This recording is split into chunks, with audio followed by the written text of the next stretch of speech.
how to watch Avatar in the correct order, including novels, comics, and series. In this video, I explain it to you easily, quickly, and chronologically.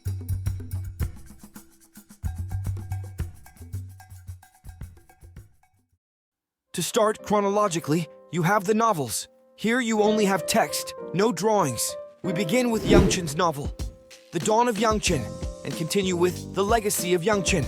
By the way, all the books and comics that I am going to mention can be found in the description of this video. In these novels, you will learn about Youngchen's life and his confrontation against a dangerous group of combustion benders. We continue with the two Kyoshi novels, The Rise of Kyoshi and The Shadow of Kyoshi. They tell us the life of Kyoshi. I said Kyoshi many times, right? Who is identified as the Avatar at an older age than she should. We also know details about the Fifth Nation, among other things.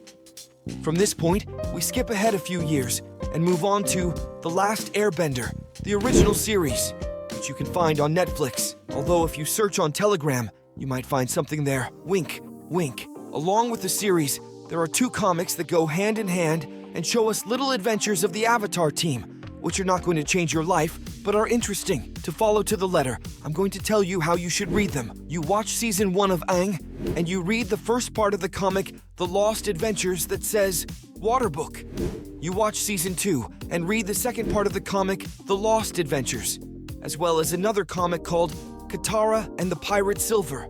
Lastly, you watch Season 3 up to Episode 13, The Firebending Masters. Yes, the one where Zuko and Aang do the fusion.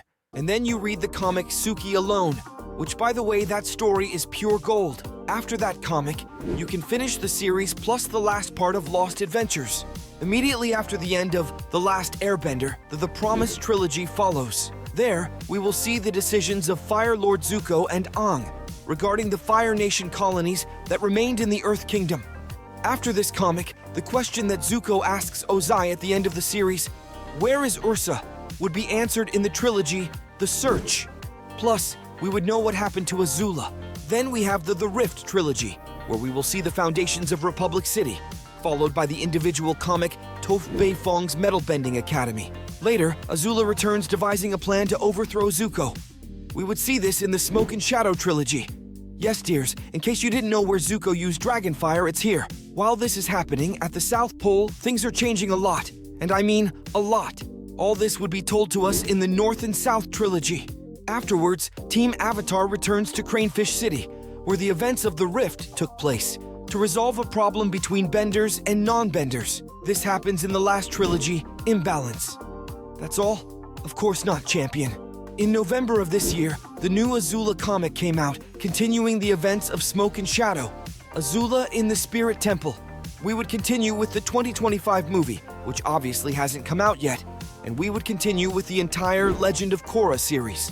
Although if you have time, you could take a break right before starting Season 3 and play the game The Legend of Korra for PC, in which we have a story that, as of the moment I write, this is still considered canon, but which it wouldn't have much impact on what comes next.